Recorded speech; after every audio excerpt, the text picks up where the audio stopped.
zatím.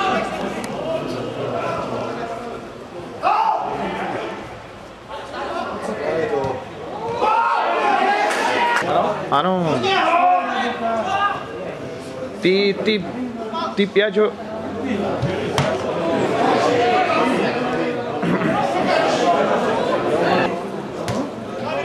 Bavili se a on říkal, že tam byl spaní a že kvůli ní doje.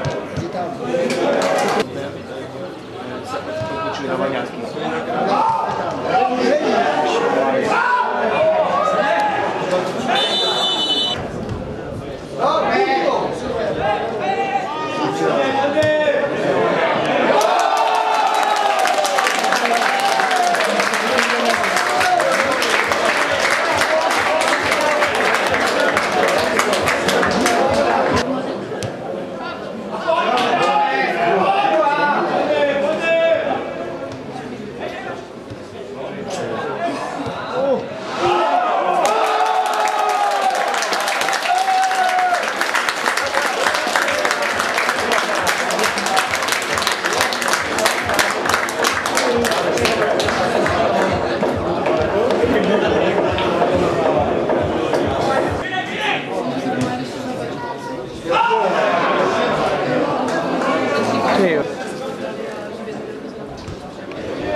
Dobře.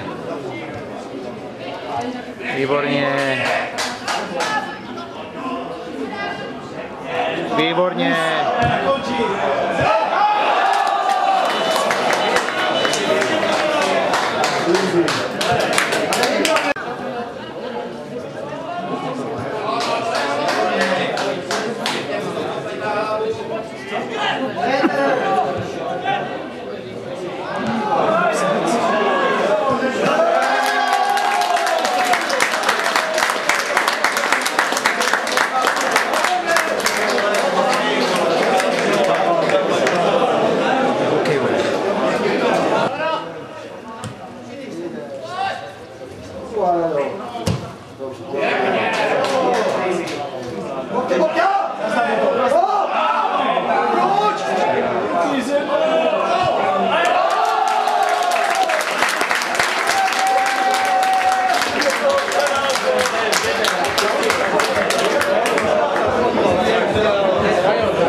Prvý polčas, čo sa týka do tej 6. minúty sme mali šance, mali sme dať 2-3 góle za čisté.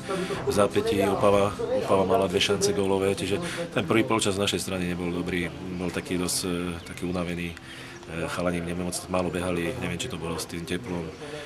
Čo sa týka druhý polčas, tak myslím si, že pomohol ten gól Davidov Ritrov, jak krásne trafil do tej šibenice a potom si myslím, už dá sa povedať, super rezignoval a my sme dali ďalšie 3 góly a mohli sme dať ešte ďalšie 3. Čiže myslím si, že môžeme hodnotiť len posledných 20 minút, kde sme hrali tak, jak sme mali hrať celý zápas. No ale aj tak ďakujem chlapcom, že to dotiahli do konca, že sme vyhrali.